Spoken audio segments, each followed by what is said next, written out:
Nice. Mad struggle again hits. He is free to mad struggle. Like, he is not blocking that at all. Wow, that combo because of the ball. Normally that wouldn't combo. And he doesn't block ball setup either. Kid Viper just not willing to respect anything, it seems like.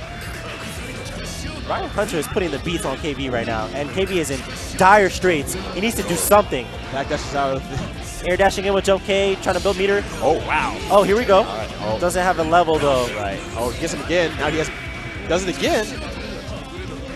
Oh, doesn't do a misfire, so he doesn't whiff. And KB has level 3. Oh, but he wasted it, and that is it. And Ryan Hunter taking it really quickly, 2-0 over Kid Viper. Yeah, that was pretty intense.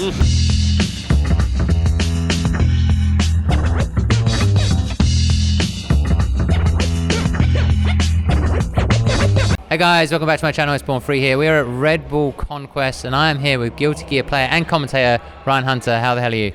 I'm doing pretty good. I'm having a good time. Super exciting weekend for everybody, I think.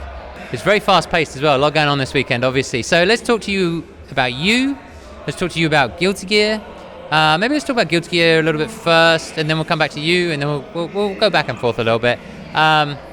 So I want to hit some of the core things that are sort of in the news, as it were. Guilty Gear's been a little bit, I want to say latent, is that the right word? It's been a little bit, there's not been a lot of news on Guilty Gear for a while, but more recently at Evo they said, we're working on something on Guilty Gear. Yeah. No one's really sure whether it's a new iteration of the current game or if it's a new game entirely. What are your thoughts, what are your hopes? So I think right now the general consensus, because there's been like no concrete information, so it's all speculation at this point. I think the consensus based on the wording that was used, which again you got to take with a grain of salt because a lot of it is translated, right? But I think the consensus right now is that it is going to be a brand new game, not like just a revision.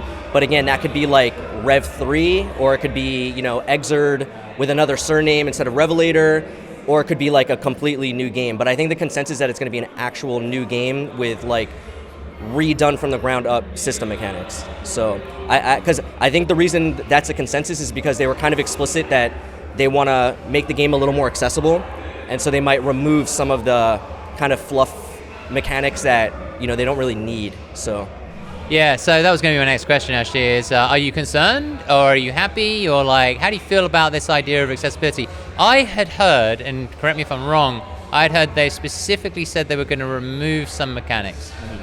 Yeah, so yeah, you're exactly right. It does concern me a little bit. Like anytime I hear like we're making the game accessible, my assumption is just like you're gonna dumb the game down. You're gonna give it a comeback mechanic. You're gonna, you know, just like all the kind of like parts of the games that it seems like there's like such a big disconnect between the developers and the players, where the developers feel this urgency to make the game exciting artificially, so they add like all these explosions and comeback mechanics and all these things, and the players hate them. It's just like not fun for the player to play against, and I think they like sabotage their own game. So it definitely concerns me. Like Guilty Gear, one of the hallmarks of the series is the complexity, and yes, that makes it harder for people to jump in, but it's not too hard, you know what I mean? Like people can still jump in and start to play, and they can learn as they go. They don't have to learn everything all at once. So, you know, Guilty Gear's always had that stigma forever that people were like, oh, it looks so fun to watch, but I've always heard it's so hard to learn. And unfortunately, I think that stigma, it's starting to go away. I think people are starting to see, with the help of a lot of players who have only been playing the game for a year or two, getting consistent top 8s in the US. So I think that stigma is starting to subside, and people are starting to realize that they can just jump in. So I'm hoping that they don't feel the need to really, like, you know, dumb the game down too much. Okay, all right. So let's talk about the actual the esports side of it, right? Because Guilty Gear has never really been that esportsy, to be honest, but they announced the ArcRevo tour. To the surprise of everyone, yeah. Yeah, so excited about that? I honestly, I don't know what to think right now, because this is another thing where there's just no information out. They keep like posting information, but it's like super bare bones, and like some of it doesn't make sense. So it's kind of like, I don't know what to think. I'm literally reserving all my judgments until things start to get a little more concrete. I don't know. Right. I'm a little confused. I tried to look it up on the interwebs last night, and I talked to a few people, and they said, I don't know if this is true, but they said it had already started in the UK, it carried on in Steam, and the next one was in Japan, which is actually called ArcRevo. Yeah. I think that's true. I think some of the qualifiers have already started, which is kind of what's so bizarre about it, because you would think that all of the information and all of the groundwork would be like set in stone for the tour, but it seems like a lot of stuff is still up in the air, like as far as how the qualifiers work and who qualifies. And like I remember like when they first posted information, I think there was a tournament that was like a team tournament, and people were like confused, like how does that work with the qualifier? There's like weird stuff. So yeah, I'm not really sure. So I hope it's great. Obviously I want it to succeed, so we'll see. So hoping for more information, basically. Yeah. Okay, all right. Let's talk about you a little bit.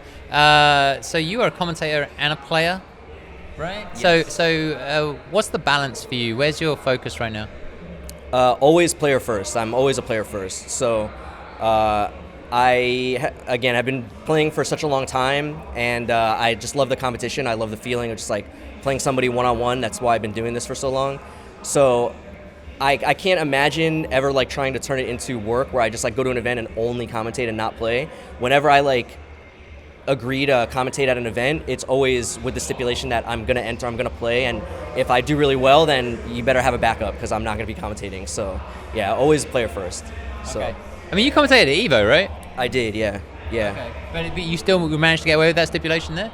Yeah. Actually, a lot of the players commentate also. So, I've commentated Evo every year that Exert has been there. I have had to give up blocks of commentary. Specifically, 2 years ago, I had to give up a block because I made top like 64 or something like that. I got like 33rd, so I had to give up a block then. But I think it's like actually pretty common. There's a lot of commentators that also play. Do you think you're a better commentator or a better player? Ooh. that's a hard question. I mean, no one's ever asked me that before. I mean, it is an interesting question, right? Like, you have to, because you obviously. I don't want to say either one. That's what's hard about it. I know you must rate yourself somewhere as a commentator. Yeah. I know that you're the best Venom. A lot of people say you're the best Venom in the US. I know it's arguable, but like a lot of people say you're the best Venom in the US. So that's obviously an amazing thing. So on the commentary side.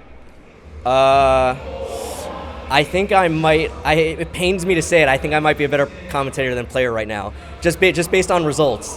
Based on results. Last year was like my best year for results. I flew out to KSB in Japan, and I was there for like 2 weeks, and I was grinding at Mikado and like all the playing all the Japanese players. And then I came back and I had like the best results I've ever had in Guilty Gear, like by far. I was getting like top 8s consistently, and that was the year that I did really good at Evo. So. Maybe if you'd asked me last year, I would have maybe said player, but this year my results have been slipping, so I think I got to give it up to my commentator half. When did you get top 8 at Evo? No, not top 8 at Evo. Oh. Yeah. Top 8's at like majors, and then I got like 33rd at Evo, yeah. Sorry, I thought I'd missed something in my research. I wish. Okay, so before we move into some more general questions, there is something else which stuck out about you, and that is that you were a Cross Tekken player. So talk to me about that game. Are you sad at the way? Just talk to me about what happened because we all know what happened with Cross Tekken. How do you feel about it? Do you still play it? Do you miss it? So I don't still play it. I do miss it a little bit. It was a really fun game, but at the same time I've kind of moved on, so like I don't miss it too much. But I have like a little bit of resentment at the community for like kind of like destroying that game for really no reason.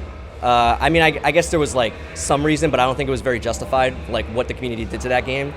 And it's just like, I think that was like a big turning point in the community, because that was the first time I saw in the community that the, like, how can I phrase this? The watchable value of a game, like from like a viewer's perspective, became more important than the player's perspective. Does that make sense? So like people started caring more about like what was entertaining to watch on a stream and like what people wanted to watch on a stream, as opposed to like what the players actually find fun. Because if you go back and you like look back at that time period, the players that were actually like playing that game and doing well, the vast majority, like over 90%, really liked playing that game and liked the game.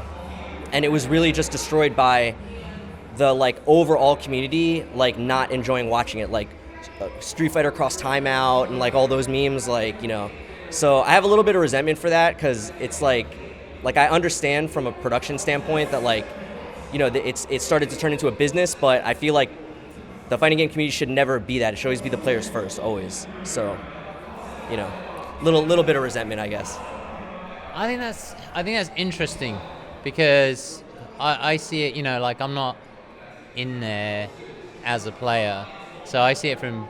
This isn't about Cross Tekken, by the way. This is more about spectator versus player. Right. And it's very interesting seeing some of the events that are, you know, very stressful for the player, but extremely exciting for the spectator. So, I don't know. Like, I mean, this is your interview, so we're asking you what you think. But I think that's an interesting question for future interviews. Is what's more important, the player or the spectator? Like, there definitely has to be a balance, right? Because, well, actually, now that I say that out loud, does there? Like, because in my mind, like, the most important people are the players. Like, we existed before streams, right? Like, I went to tournaments for years before streams were even a thing.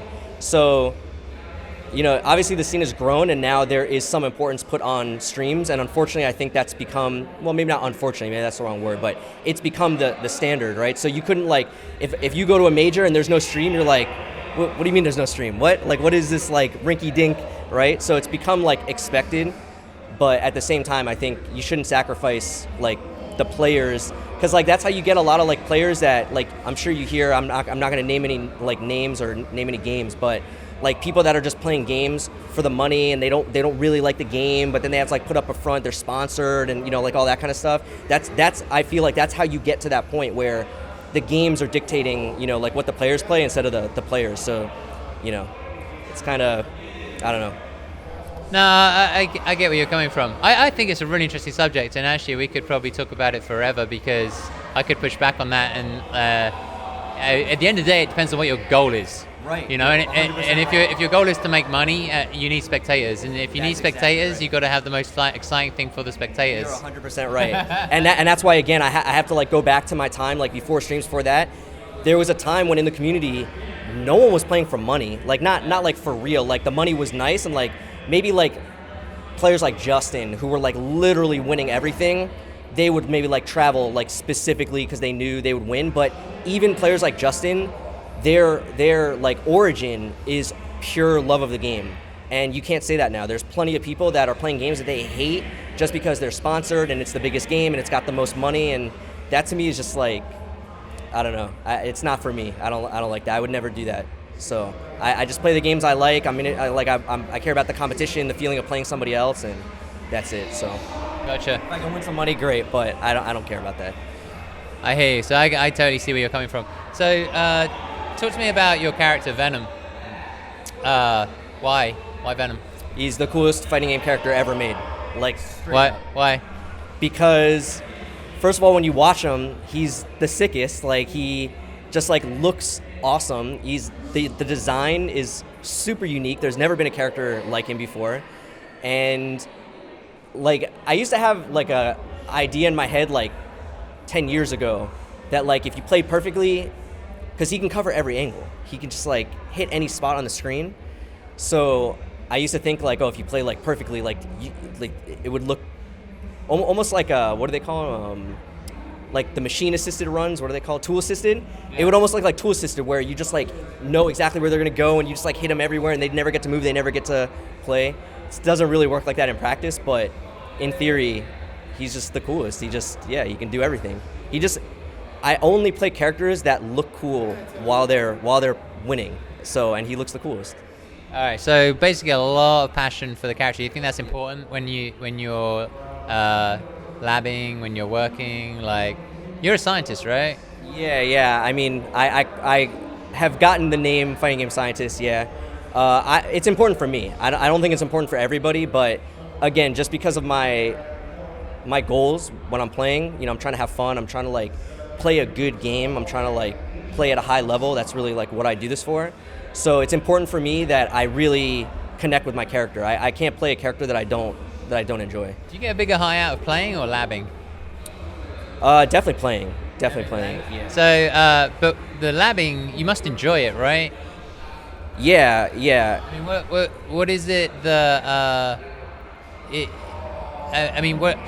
I guess the reason I'm asking is because there are a lot of people, me included actually, who can only spend so much time in the lab before I'm like, I really need to just play someone. Yeah. So actually, it really like depends on the game, because like it's not so much like I know there are like people out there, like shout out to Automatic and Javits and like the other really well known like lab monsters, quote unquote.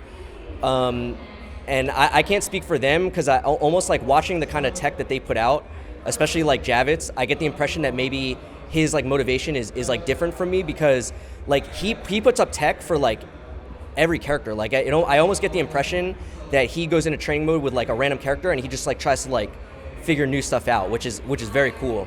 But that's like not the way I do it. Usually my motivation is because I want to understand whatever I'm labbing like in the highest detail possible. So like when I used to play Cross Tekken, I actually labbed that game way more than like any other. And I used to just lab like strings and situations and like what can I do here and what are their options here, and I would learn characters just so I knew like how to fight them and that kind of thing. So for me it's really just about being better, being like more equipped to like fight in certain situations. So how much time do you spend doing this? How much time do you spend training, and how much of it is lab time and how much of it is something else? So it's actually funny, because in Guilty Gear, especially in the last like year or so, I've done almost no training mode. Like I've almost completely stopped. The only time I really do training mode now is like if I see some new tech on Twitter or something like that, and I want to like try it and see if it's like, if I think it's useful. And it's actually like bizarre even to myself, because Guilty Gear is a game where you can do exactly what I just described. Like I could like go back and watch like the matches that I just played and find some like specific situations, like, oh, what could I have like done better here, and like lab like one tiny situation that comes up over and over in a matchup. But I don't know, I don't know if it's like time. Like back then I didn't have like a job, so now it's like I work full time, so I don't know if it's like a time thing. I just don't have that drive. But I've also started to play some new games recently, like Under Night, and I've been doing a lot of training mode in that. Yeah, so I think part of it is just I've been playing Guilty Gear for so long that even though you can lab situations like that, it's like I feel like I know those situations enough already. So I guess part of it is a little bit of laziness. Like I could definitely improve my results, I think, if I spent more time, but I don't know, I just don't. Well, talking of results, like who gives you the hardest time? Like do you have a demon, like when you're in the circuit?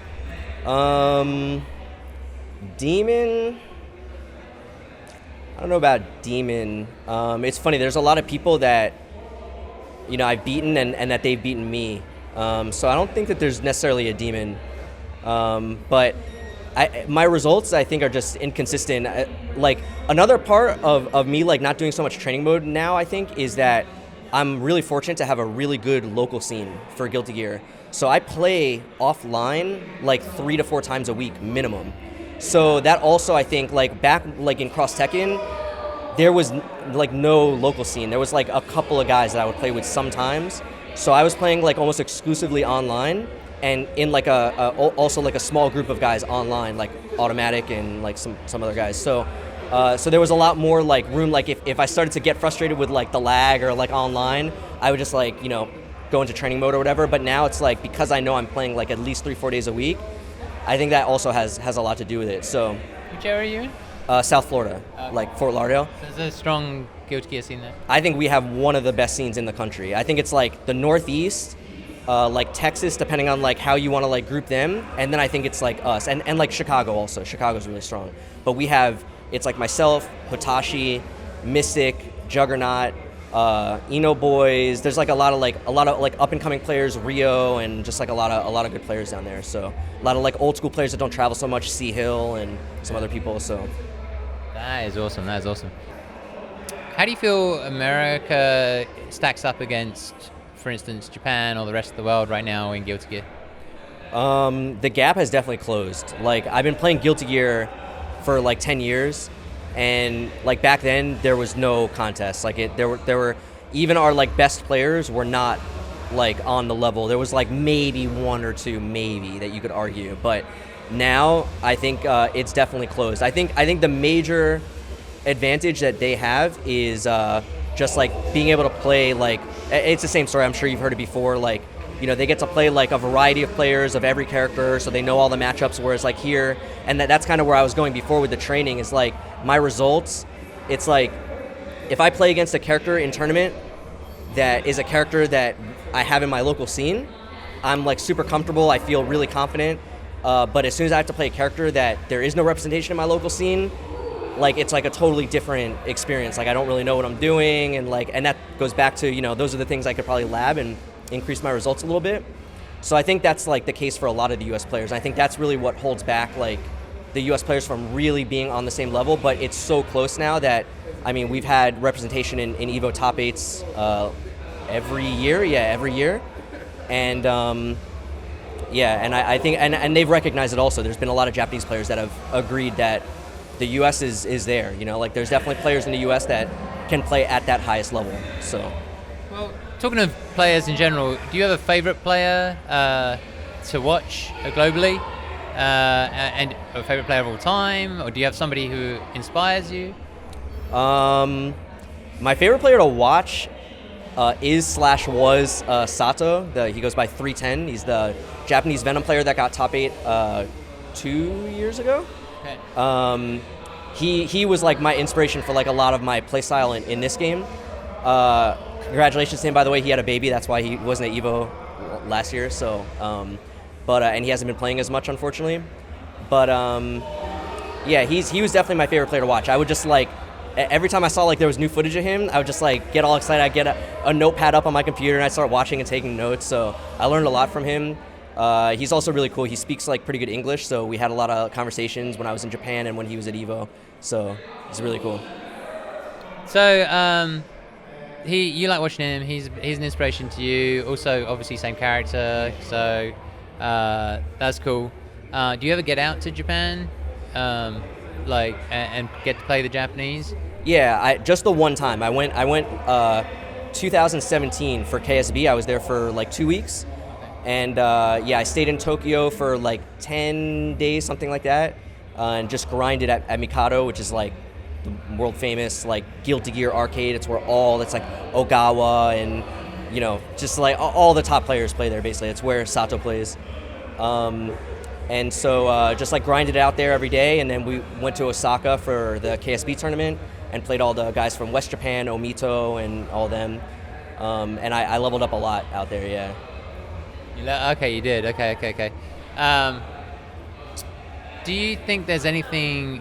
You said the gap is closed. Do you think there's anything else Americans can do? I say America. I mean, there's also other regions as well. But like, you know, it feels like potentially the strongest is Japan, and then maybe the second strongest is America, and then you've got some, some players from different places. Europe, South America. Yeah. Do you think there's something else that the American community needs to do? I think it's literally just play more. Just literally play more matchups, just grind. I think that's really the difference, is they just play, on average, I think if you look at players like Omito, you know, like the guys that are like winning Evo, the number of hours that they put in, Guilty Gear is that kind of game. Like if you really want to get to the absolute top, you have to stay sharp. Like it's such a fast-paced game that you can't really spend time thinking. Things at that level, things have to be reflex, they have to be muscle memory, and you have to be ready for all the situations. So that's really, I think, what separates like the absolute best players from everybody else. Even like the just slightly one tier down players, the players that are getting like top 16 Evo, even top 8 Evo, it's like the guys that are winning, Machabo, Omito, Ogawa, those guys, like, they've been in every situation. They know every situation, what to do, what their options are, what your options are. They've seen it all.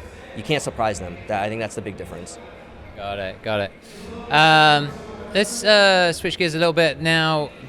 You said you were playing a little bit of Unist. Is that the only game? You play Guilty Gear. You've drifted a little bit into Unist. Is there any other games that you're playing, or is it just Unist? Or right now, just that, and I've only been playing it for like a month. But I'm really excited about it. I'm really having a good time, and I'm looking forward to like putting more time into it once this event ends. It's kind of like the end of my, you know, year for Guilty Gear. So Yeah, there's other games that I would love to play. Like I love Tekken. I would love to play that, but it's just an issue of time. So yeah, I just don't have time, unfortunately. I would love to play like Melee. Like there's a lot of games that I have a lot of respect for that I would love to play, but I know, having played a lot of games at a high level, like what it takes to, like I'm not the kind of person. I'm like a very like competitive and like addictive personality. So I can't just like play a game for fun. Like people always like tell me like, oh well, just play for fun. It's like I cannot. I'm literally incapable of doing that. Like if I'm gonna play, because what'll happen is I had this conversation with my friend. He started laughing because I know exactly what'll happen. We'll play, and I don't know what I'm doing, and I don't know what you're doing. So you're gonna hit me with some nonsense, and I'm gonna be like, that doesn't look real, and I'm gonna want to go home and go to training mode and lab it and see like, was it real? Is it plus? Is it minus? Like I can't play without like that kind of knowledge. So. And those games like Tekken especially, there's so much to know that I just know like I just don't have time. I can't learn that many characters. Are you just like that with fighting games or everything in life? I think basically everything. Like I either do things 100% or I don't do them at all. Okay. What about fun? I mean, do you play any types of other video games for fun? So I play like a lot of other games. Like fighting games are like my competitive outlet. And then I play a lot of other games like just for fun, even though like just for fun for me is still like competitive. Like I play like card games like Magic the Gathering. I play like once a week, and I've traveled, I've gone to tournaments for that and like done it, but like not to go too much off on a tangent, but like a game like that, I know in the back of my mind there's some factor of luck involved. Whereas like a fighting game, when you lose, you can't blame anything else. It's all you. From the character select screen, it's all you.